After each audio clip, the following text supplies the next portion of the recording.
اور پھر ساتھ وجہ یہ بھی بتائی گئی وَكَذَلِكَ جَعَلْنَاكُمْ أُمَّةً وَسَطًا، اور اسی طرح ہم نے تم کو بہترین امت بنایا. یعنی یہ قبلہ تمہیں بدل کر کیوں دیا جا رہا ہے؟ اس لیے کہ تم اب دنیا میں ایک بہترین امت کے طور پر سامنے آنے والے ہو. اور یہ ان کی کتابوں میں پیشن گوئیاں موجود تھیں کیا کہ جو آخری نبی ہوگا اس کا قبلہ خانہ کعبہ ہوگا. فرمایا کہ وہ وقت آ گیا ہے کہ جب بنی اسرائیل سے امامت کا تاج لے کر امت محمد صلی اللہ علیہ وسلم کو پہنا دیا جائے. پیچھے آپ نے دیکھا نا، مسلسل بنی اسرائیل کی بات تھی. اللہ تعالیٰ کے انعامات تھے اور ان کی نافرمانیاں تھی. نتیجہ کیا ہوا کہ اللہ نے انہیں جو فضیلت دی تھی، انہیں جو نعمت دی تھی، جب انہوں نے اس کی قدر نہیں کی تو اب کیا کیا؟ ان سے وہ نعمت لے کر کس کو دی جا رہی ہے؟ امت محمد صلی اللہ علیہ وسلم کو. اور ان کے قبلے کو اب ایک مرکز کی حیثیت دی جا رہی ہے. تو وَكَذَلِكَ جَعَلْنَاكُمْ أُمَّةً وَسَطًا، اور اسی طرح ہم نے تم کو امت وسط بنایا ہے.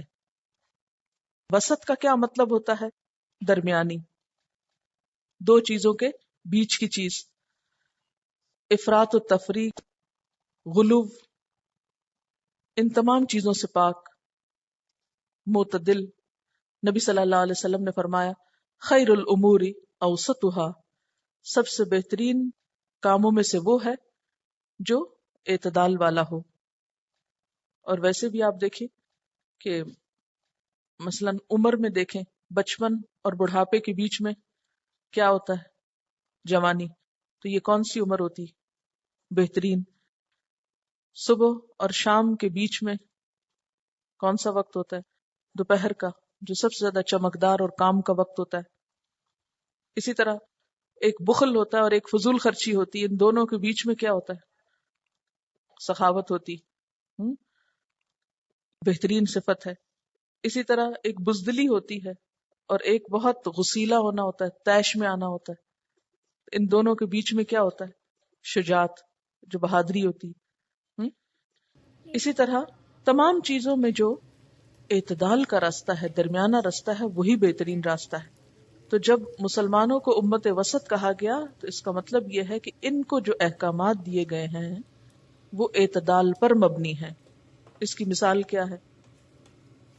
مثلا آپ دیکھیں کہ نصارہ نے حضرت عیسیٰ علیہ السلام کے بارے میں اتنا غلو کیا کہ انہیں خدا کا بیٹا بنا دیا. یہود نے حضرت عیسیٰ علیہ السلام کے مقام کو اتنا گھٹایا کہ ان کی پیغمبری کا بھی انکار کیا اور ان کے قتل کے درپے ہو گئے.